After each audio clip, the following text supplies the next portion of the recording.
Hello mga ka-Shelly! Welcome back again to my channel.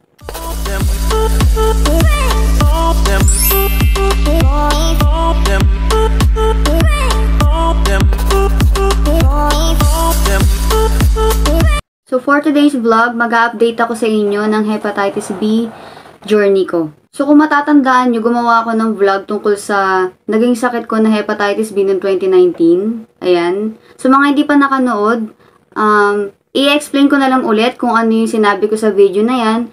I think umabot ata tong vlog na to ng 91k views yan. Grabe. Tapos sobrang daming nag-PM sa akin. Every year, sobrang daming nag-chat sa akin. Sabog-sabog yung messages ko. Kaya sa mga tanong na paulit-ulit na tinatanong sa akin at sa mga impormasyon na gusto nyo pang malaman, dito ko sa video na to sasagutin. Kaya kung isa ka sa mga nag-aabang kung ano nang update tungkol dito, just keep on watching. Disclaimer lang, every statement in this video is purely based on my experiences. The prescriptions, medicine, supplements, and laboratory tests are not being promoted. This is only to share how I survived from the illness as well as still living normally. May this video be an encouragement for the people who suffer from hepatitis B like me. Okay, recall muna tayo ano nga ba ang hepatitis B or Hepa B. Ito po ay sakit sa atay or isang liver disease. Ano ba ang mga sintomas na naramdaman ko nung nagkasakit ako ng ganito? Syempre, paninilaw, pagsusuka, pagkahilo, panghihina, madalas na pagdumi, at matingkad na kulay ng ihi. Ayan yung mga sintomas na naranasan ko. At August 2019 ko na-confirm na reactive ako sa hepatitis B. Okay, may nagtatanong rin sa akin na marami saan daw ako nagpa-check up noon. Okay, noong 2019 nagpa-check up ako sa Bernardino General Hospital 2 sa Zabarte Road, Novaliches, Quezon City. Ayan, ayun yung picture niya. Ayun yung itsura niyan. Meron din nagtatanong kung sino ang naging doktor ko noong 2019. Si Dr. Roberto Acuña. Isa siyang surgeon, hindi siya hepatologist, hindi rin siya gastroenterologist. Kasi siya yung natapat sa akin nung araw na yun na magche-check up, kaya siya yung lagi kong pinupuntahan na regularly noong 2019. Noong August 2019, nagpa-CBC ako, nagpa-HB-SAG or HB or Hepa B screening ako, at nagpa-whole abdomen ultrasound ako sa Klinika San Jodiel de Arcangel sa Camarin, Caloocan City. Yan, dyan ako unang-unang nagpa-ultrasound. Mura lang dyan, hindi naman kamahalan. Yung sakto lang sa budget, reasonable naman yung prices nila dyan. Tapos yan yung pinakita ko, yan yung unang-unang pinakita ko sa doktor ko, yung resulta ng test na galing dyan sa clinic na yan. Pangalawa, August din, narekomenda ako ni Dr. Acuña sa NKTI or National Kidney Transplant Institute na nasa East Avenue, Quezon City. Ang pinagawa naman niya sa akin dyan ay yung Hepa B virus DNA count, SGPT rin, bilirubin, albumin din, tapos Hepa 3 markers, yung HB-SAG, HB-SAB, tapos HB-CAB, yung mga ganyan-ganyan, tapos hepatobiliary ultrasound. Yan yung mga ginawa sa akin sa NKTI. May nagtanong din sa akin kung ano yung mga reseta sa akin na gamot. Unang-una yung ininom ko at Adefovir, isa siyang antiviral, pero hindi pwedeng bumili na ito nang walang reseta. That time, meron pang stocks nito. Pero ngayon wala na. Tapos, isa pang nireseta sa akin yung Essentiale. Yung Essentiale naman, vitamin siya para sa atay, para siyang sa liver aid. Yan. Tapos, ang huling-huling nireseta niya sa akin ay Urodil, para naman sa namamagang abdo or gallbladder. Yan, yung tatlong yan ang ininom ko noong 2019. Tuloy-tuloy lang yan. So, sa mga nagtatanong, ilang beses sa isang araw, tuwing kailan, yung Adefovir, isang beses lang sa isang araw. Kasi mataas yung dosage niyan. Tapos, yung Essentiale naman, umaga at saka gabi. Tapos, yung Urodil, umaga at saka gabi rin. Yan. Pero, after every meal yan, ha. Yan yung prescription sa akin noon. Ng doktor ko na si Dr. Acuña. gaano ako katagal naka-recover? Naka-recover po ako after 6 months. May nagtanong din sa akin kung kailan ako tumigil uminom ng gamot. Tumigil ako uminom ng gamot, syempre, nung naka-recover na ako after 6 months.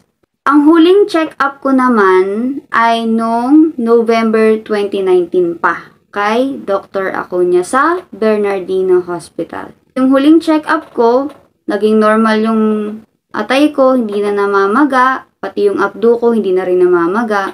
Tapos nabawasan na rin yung mga matataas na resulta sa laboratory test ko. Tapos huminto na rin ako ng medication nung hindi na ako nakabalik sa kanya. After 3 years, hindi pa rin ako nagpa-check up. Tapos 2023 na ngayon, hanggang sa nabuntis na nga ako, tapos nalaman ko na reactive pa rin pala ako. Kasi di ba kapag buntis yung mga babae, nag-HEPA B screening talaga, nag-undergo sa HEPA screening.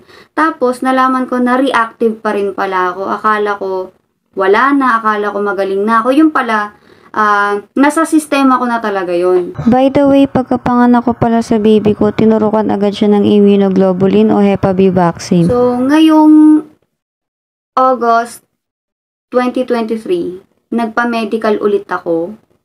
Imagine, after 3 years, hindi ako nagpa-check up, hindi rin ako nagpa-lab test. Talagang nag-stop ako. Kasi, syempre, sa budget din. So, ngayon 2023 ko na lang nagawang magpatingin ulit. Dito ako nagpa-laboratory test sa High Precision Dasmariñas branch. Diyan. Nagpa-lab test ako ng SGPT, SGOT, HBeAg, at anti-HBe. Nagpa-check up naman ako sa De La Salle Medical Center sa Dasmariñas. At ang doktor ko doon ay si Miss Jeneline Agkawili Conde. Isa siyang hepatologist at gastroenterologist.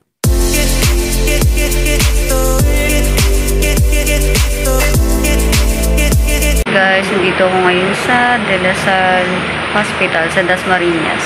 So, nakarating ako 1 p.m. pero 2 p.m. pa yung scheduled appointment ko sa aking doktor.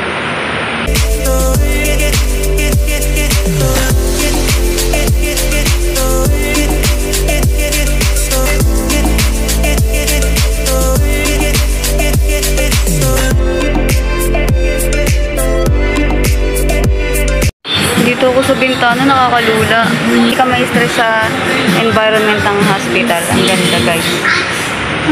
Pwede kang sumilip-silip sa taas. Ay. Pauwi na ako ngayon. Babalitaan ko kayo kung ano yung findings sa akin ni Doc at kung ano pa yung mga dapat gawin at mga susunod pa na test na gagawin sa akin. Okay, tapos ang balik ko ay next year pa.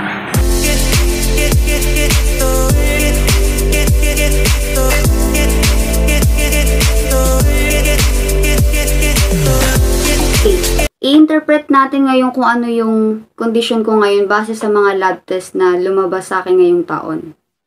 Una, yung SGPT. Ano nga ba yung SGPT?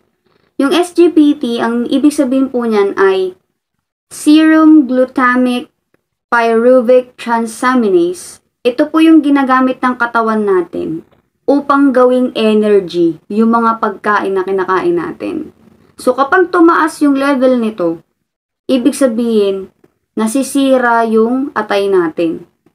So ang resulta noon ng SGPT ko ay 1086.90 unit per liter.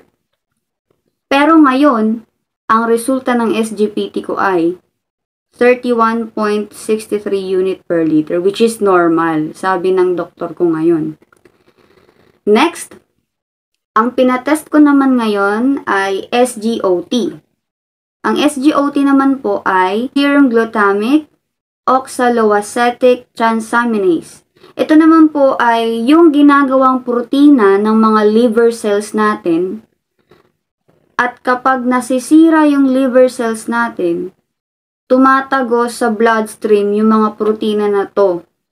At kapag tumaas yung level ng protina na to, hindi na po yun normal. So, dati, ang SGOT ko ay 585.90 unit per liter. Pero ngayon, ang SGOT ko ay 40.59 unit per liter na lang, which is normal din, sabi ng doktor ko, which is good. At natutuwa naman po ako na may improvement yung health condition ko ngayon.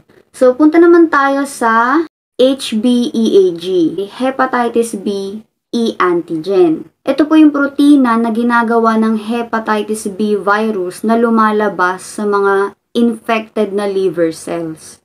So, yung resulta naman ngayon ng HBeAg ko, ang naging resulta niya sa digits ay 2.80, which is pabawas na raw. Ito yung mga protina na ginagawa ng Hepa B virus na nilalabas ng mga infected na liver cells. Ibig sabihin, pabawas na raw. Itong HBeAg test na to, dito kasi natin malalaman kung nagre-replicate pa ba yung virus, kung dumadami pa ba yung virus, kung nagmumultiply pa ba sila, ganyan. Yung kakayahan nilang magparami. So, according sa doktor ko na si Miss Conde, pabawas na yung replication. Hindi na ganun katindi yung pagdami niya. Kumbaga, hindi siya palala ng palala. Kumbaga, pabawas ng pabawas. Yun, which is good din. Good news din yun. Nagpa-test din ako ng anti-HBe. Yung anti-HBe, ito po yung antibody na lumalaban sa pagdami ng virus. So, yung resulta po ng anti-HBe ko ngayon ay 0.98, which is padagdag na raw, sabi ng doktor ko. So, nag-i-improve yung mga resulta ko ngayon. Nung nagpa-check up ako sa doktor ko ngayon, hindi niya po ako niresetahan ng gamot. All in all, normal po yung SGPT ko tsaka SGOT. Normal po yan. Yung mga lumabas sa aking resulta.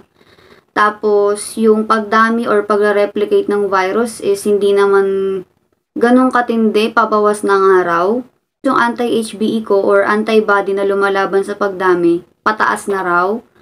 Which is good. Yun yung findings ng doktor sa akin ngayon based sa medical results ko. At hindi niya rin po ako niresetahan ng gamot. Ang ipapagawa niya lang po sa akin ay further laboratory tests pa. After 6 months, babalik ulit ako sa doktor ko. Magpapa-SGPT ako ulit, magpapa-SGOT ako ulit. Pero sa ngayon, gusto niya ng may ultrasound. Yung whole abdomen ultrasound na. Tapos gusto niya rin na magpa-AFP ako. Yung AFP po ay alpha fetoprotein. Ito po yung protina na makikita sa may mga liver disease. Ito po yung tinatawag na tumor marker. Dito po natin makikita sa test na to kung possible na magkaroon ng liver cancer ang isang pasyente o hindi. So, gusto niya rin ako na mag-test ng ganun para lang makisiguro. Nire-request din ako ni Doc na magpa-fibroscan. Yung fibroscan na to, isa siyang special ultrasound para makita kung may peklat ba yung atay at kung may damage ba yung atay. Kailangan kapag nagpa-fibroscan daw ako, mag 3 hours fasting muna ako bago ako magpa-fibroscan. As in, walang kain, walang inom ng tubig kahit ano. 3 hours before the procedure. So far, wala naman akong ititik na gamot ngayon dahil hindi naman daw kailangan. At normal naman yung SGPT, SGOT ko. Normal naman yung mga yan. Kaya hindi niya ako niresetahan ng kahit anong gamot. Tapos, pabawas naman na yung replication ng virus sa pakonti na ng pakonti, which is maraming salamat dahil may development. At ang kailangan lang natin ay further observations at tests pa. Kasi kailangan i-monitor yung ganyan. Pero nandun pa rin yung virus. Pero ang sabi sa akin ay wala talagang gamot para sa sakit na to. Kaya sa mga katulad ko na may gantong kondisyon, sa akin na parang tinanggap ko na lang na kasama na sa sistema ng buhay ko to. Katulad na may mga diabetes, katulad na may mga hyperthyroidism. Katulad na may mga taong may GERD, yung mga may permanent health condition habang nabubuhay pero nagiging normal pa rin yung buhay. Parang tinanggap ko na lang na, okay, meron akong permanent health condition, pero hindi naman itong magiging hadlang para mabuhay tayo ng normal at mabuhay ng masaya at healthy. Ang kailangan lang natin ay iwasan yung mga bawal at kailangan nating panatilihin malusog yung pangangatawan natin kahit may kondisyon tayo na permanent. Mga mapapayo ko lang sa mga katulad ko na may HEPA B rin, oo, masakit, nakakalungkot isipin na meron tayong permanent health condition, pero hahayaan mo na lang ba na magmukmuk ka araw-araw? Hahayaan mo na lang bang umiyak ka everyday nang dahil lang dito sa sakit na to? Ang daming mga nagme-message sa akin na, di na ako nakapag-abroad kasi bawal na may ganitong kondisyon sa ibang bansa. Oo nga, nakakalungkot, hindi na talaga pwedeng mag-abroad yung mga ganito. Pero huwag kayong mawala ng pag-asa, makakapagtrabaho pa rin naman kayo. Katulad ko, nakakapagtrabaho pa rin naman ako. Yun, nag-work from home ako as online teacher. Hindi naman daw nakakahawa ang HEPA B sa mga laway, sa mga ultimo paghalik o pagyakap. Ang sabi ng doktor ko, mahahawa ka ng HEPA B kapag nasalinan ka ng dugo na taong may sakit na ganon. Tapos kapag namana mo sa magulang mo, o kapag ka panganak sa'yo, may ganong kondisyon yung nanay mo, doon ka mahahawa. At pangatlo, kapag nakagamit ka ng mga hindi malinis na medical equipment, yun ang tatlong paraan kung paano mahahawa ng HEPA B. So, yun lang po ang update ko sa ngayon. Ay, normal naman po yung resulta at pakonti na po yung replication ng HB virus po. So, kailangan lang ng further observations at lab tests. I-update ko po kayo next year ulit kung ano pong balita sa condition ko. So, fight lang po sa mga HB warriors dyan, katulad ko. Kung gusto nyo buo tayo ng group siguro, mas maganda para mas magkaroon tayo ng communication at matulungan natin yung bawat isa at saka magkaroon tayo na magbigay ng lakas ng loob sa bawat isa. Suggest nga kayo, sige, mag-comment kayo sa baba kung okay lang sa inyo na gumawa tayo ng FB group. Maraming salamat po, road to 3K na po tayo. Laban lang po. Oo, madadapa, mapapagod sa buhay pero laban pa rin, bangon pa rin, go pa rin. Mapapagod pero hindi susuko. And don't forget to like, subscribe pala mga ka-Shelly, and hit the notification bell kung bago ka lang sa channel ko. Hit the subscribe button. At yun, God bless, ingat lahat. Goodbye, see ya!